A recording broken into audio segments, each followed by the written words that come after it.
Alright, so this is something I'm just playing around with. You guys know I'm intrigued by getting lo-fi samples by mimicking lower bit rates and lower sample rates. Well, right now we're going to use the ASR 10 and a couple features to try and get ourselves a lo-fi sample out of a high fidelity sample using two features, volume smoothing and sample rate reduction. So let's start with our main sample here.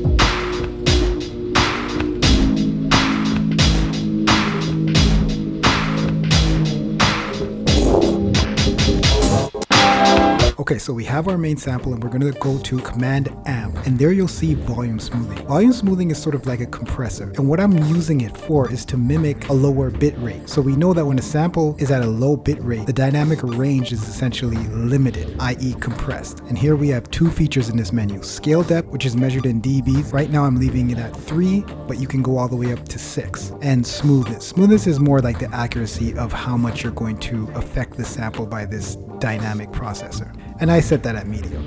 And after processing, here's the sample again.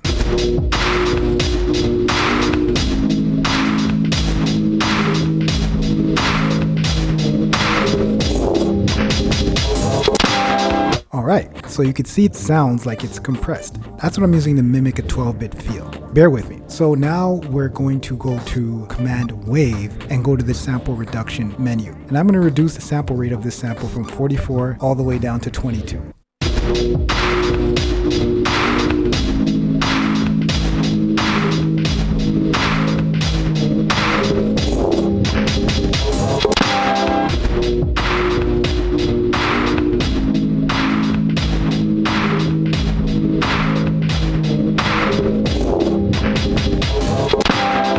And here's another example with a snare. Same settings. Here's the original raw snare, and then the complete sampled snare at about 11 kilohertz. Now, since the ASR 10 is a smooth sampler to begin with, it's kind of difficult to get these raw tones out of it, and that is why I prefer the EPS 16 Plus. It just has a little bit more leeway in achieving rawness, and you get a little bit more control as far as shaping the sound. So I've broken it out here, and we're going to do one more example, same settings, just to show you the effect that it has.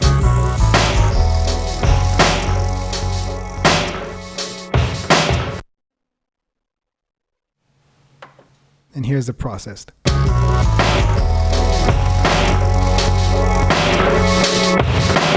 It doesn't really get a lower bit rate, sample rate feel, but it definitely does get lo-fi, and a lot of that is due to the combination of the both of them together. You get a squash sound, which is more present, and obviously the sample rate degrades the sample a lot. It's something that I'm playing around with, a combination of the two. Usually volume smoothing I use all the time. It is amazing, but the two of them together in this type of way works well, especially when you're using it on certain samples. But anyway, thank you for watching. If you liked and learned something today, subscribe to me here on YouTube and take yourself onto the Daydream Sound. Engage the notification button on your YouTube app so you can learn everything about sampler technology and education. In the meantime, take care of yourself.